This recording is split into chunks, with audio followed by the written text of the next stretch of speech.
Okay, guys, let's jump into John chapter 6 this morning. We have a very short text. It's the story of Jesus walking out on the lake toward the disciples during the midst of a storm. It happened the evening after he fed the 5,000 people. John, once again, does not give us much detail on this because John uses stories to set up teachings, and so we don't have the detail on this one the way we do in the other stories. In the other Gospels, and so it's a very short reading and a very short story, but a ton of things to talk about, especially around the table. So actually our video time will be fairly short this morning, but we'll have a lot of time talking about questions coming out of this story. So let me set context. As we talked about last week, at this point in Jesus' ministry, he is up in Galilee where he is from. He's around the Sea of Galilee, and the throngs of people are just crowding around him. He is so popular, has so many people following him.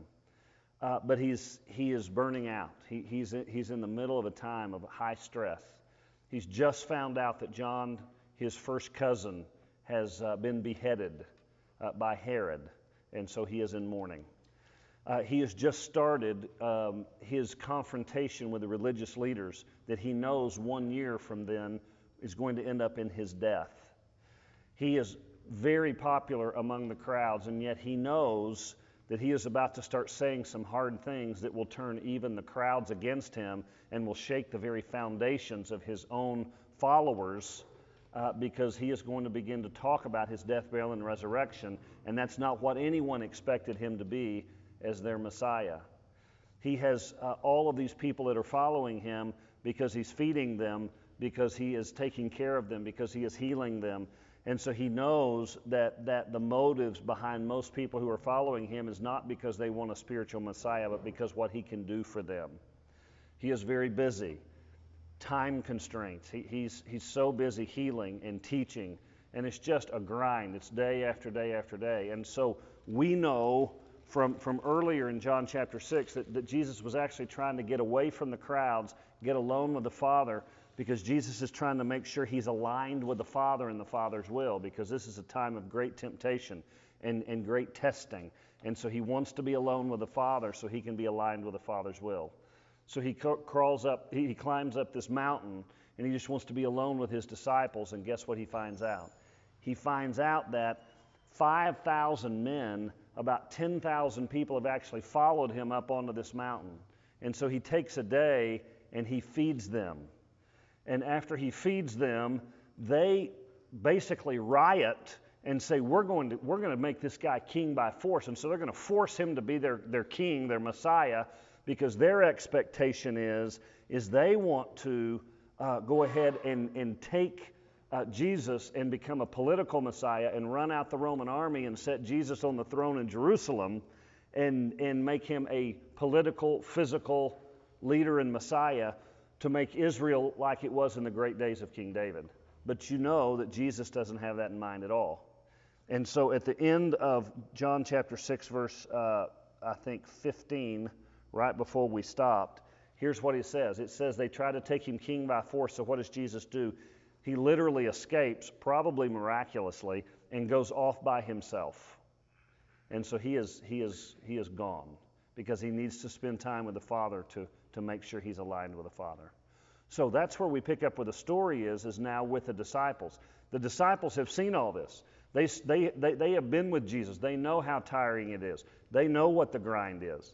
They just watched him feed 10,000 people. They just watched the greatest miracle of his ministry. But they too are exhausted, and they're waiting for Jesus to come off down the mountain so that they can cross the lake to get to the other side, and Jesus never shows up. And so they make the decision to not wait on Jesus anymore, but to go ahead and cross the lake by themselves. And that's where we pick up the story. That evening, his disciples went down to the shore to wait for him. But as darkness fell and Jesus still hadn't come back, they got into the boat and headed out across the lake toward Capernaum. Soon a gale swept down upon them as they rowed, and the sea grew very rough. They are 3 or 4 miles out when suddenly they saw Jesus walking on the water toward the boat. They were terrified, but he called out to them, "I am here, don't be afraid." Then they were eager to let him in, and immediately the boat arrived at their destination. And so they are waiting on the shore for Jesus. They're waiting for Jesus to come down off the mountain. It gets to be dark, and Jesus doesn't come down. They are on the east side of the Sea of Galilee. They're wanting to go to the west side of the Sea of Galilee. That is a trip that's going to take, a couple of hours to get across. They're tired. They're hungry. They're ready to get to the other side. So they go ahead and they just leave Jesus. They say, well, Jesus will find us somewhere. We're just going to go ahead and get on the boat and go across the lake. Now remember, these guys, several of them are professional fishermen. So because of that, they're also professional boatmen. So it's not like if I went out on a boat and I don't have anything idea what's going on. They knew what was going on. They knew how to handle a boat in a storm. They were raised around the Sea of Galilee. There were squalls. There were these little thunderstorms that always came up. And so they were not surprised that there was a thunderstorm, but there was something different about this one. This thunderstorm was big enough that it actually scared them for their lives. If you read Matthew and Mark's account of this, they were scared for their lives. They thought the boat was going to be capsized and they were going to die. And they're in the middle of this storm and they're fighting, and they're literally fighting for their lives, and they're thinking they're not going to make it. And in the midst of this storm, they look out, and there's this shadow out on the lake of a man walking on the water out to them, and they think it's a ghost. And it says they were absolutely terrified. You can imagine what that must have been like that night, to be out on that lake, to be scared to death, and then to see this shadow of this man walking across the lake. And so in their fear, Jesus calls out and says, don't be afraid. You don't have to be afraid. It is me. And it says that they immediately let him into the boat. And as soon as they let him into a boat, John says immediately they were at their destination. Matthew and Mark said that immediately the storm calmed. And so on this boat, Jesus shows them that he is in control of what? The environment, right? He's in control of the weather. He's in control of creation. He had just shown them earlier that day that he was in control of food, that he could take 5 loaves and 2 fish and feed 10,000 people. Now he's showing, I'm in control of the weather. It can be the worst storm of your life and you think you're going to die. I'll get on the boat with you and I can just say, peace be still, and the storm will stop and we'll get to our destination exactly when we need to. And so Jesus is showing them systematically, one after another, the full extent of his power. They had seen him heal some people, but they hadn't seen him feed 10,000 people and to calm the waters in the midst of a storm that was so wicked that they thought they were going to lose their lives. And yet that is who Jesus is, and that's the power he displays. So, very simple story, but a whole lot of application.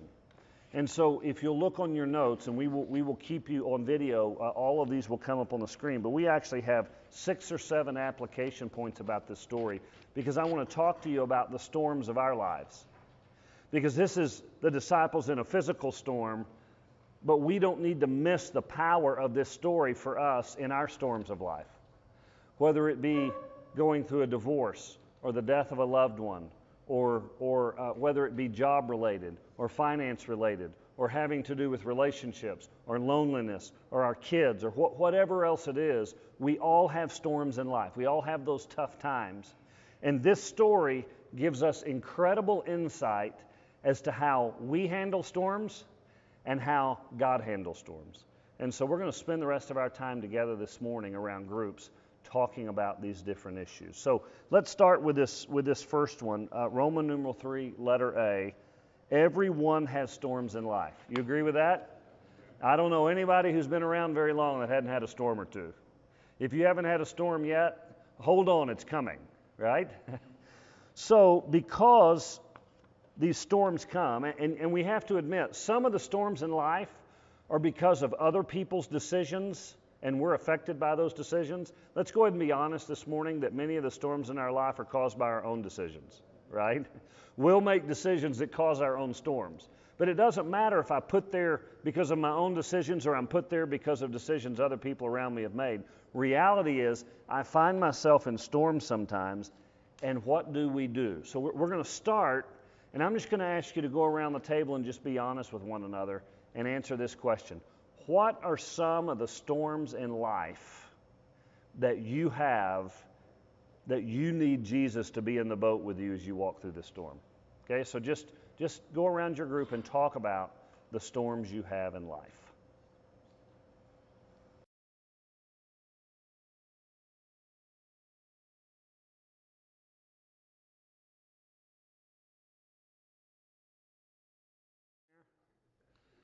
First thing I want to show you out of this text that I think we need to apply to our lives happens with the disciples in the beginning of the story. It says that evening his disciples went down to the shore to wait for him.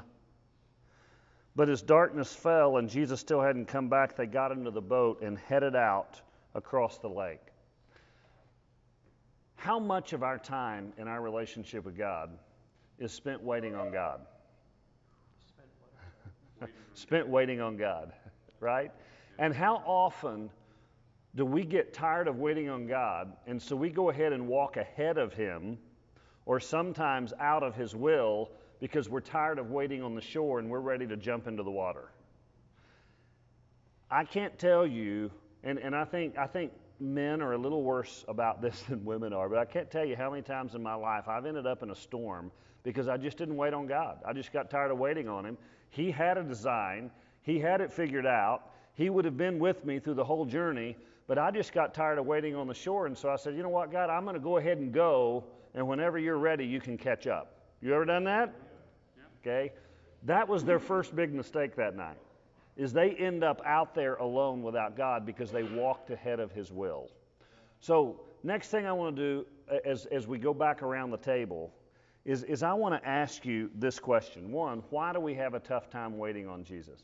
Why do we have such a tough time? And why do we jump ahead of him so quickly? And then, in what way does our lack of patience actually lead us into storms? So I want you to think about storms in your life, and then I want you to look at your lack of patience and how your lack of patience helps get you into the storm or helps keep you in the storm. Okay? So let's talk about that whole idea of waiting on God and having patience on him.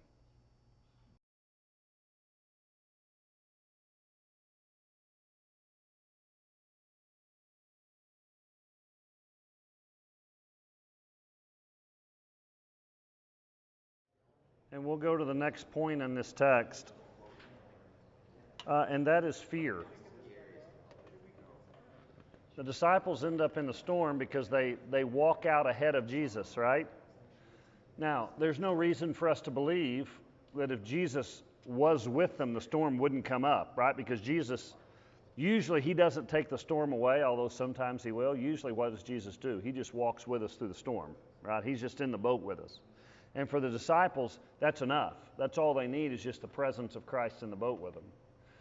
But until he's in the boat with them and they're in the middle of that storm and it gets bad enough, then their whole lives are filled with fear.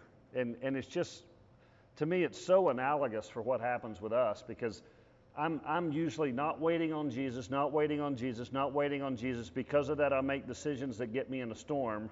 And even when I get in the storm at first, I'm like, you know what, I can control the storm. I mean, I'm pretty good at this. But when the storm finally gets out of control, that's when that fear hits me and I go, uh-oh, I'm out of control. I'm about to lose it here.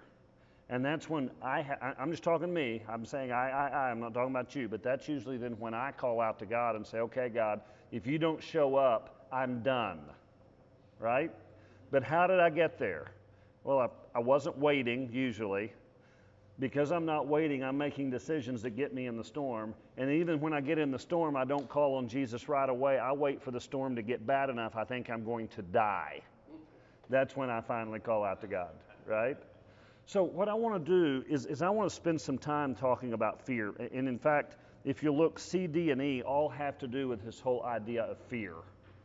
The storm created the environment where their natural response is fear. And what I want you to hear as you begin your conversation around the tables about fear, here's what I want you to hear. The emotion of fear is not wrong. Okay, the emotion of fear is not wrong. In fact, it's sometimes a pretty healthy response to things because it gets our attention so that we'll actually go to God, right? And yet the Bible is very clear that if we walk in fear, that's a sin because it's the opposite of faith. And so I don't want you to get the wrong idea by this conversation today that having the emotion of fear is wrong and we shouldn't have that emotion. It's not about the emotion of fear. It's about what do you do with the emotion of fear. When you get in the middle of the storm and the fear shows up, what do you do? Because we're not supposed to walk in fear, we're supposed to walk in faith. But sometimes the fear is what drives me to faith. And so I want us to talk through, what are our primary fears, what leads us to fear, and then once we get into fear, how do you allow fear then to drive you to the heart of God instead of driving you the other way? Because I've seen fear in other men that'll drive them away from God instead of toward God, right? So have that conversation. There's several questions there on C, D, and E that can help you navigate that conversation, and then we'll come back and we'll deal with F here in just a few minutes.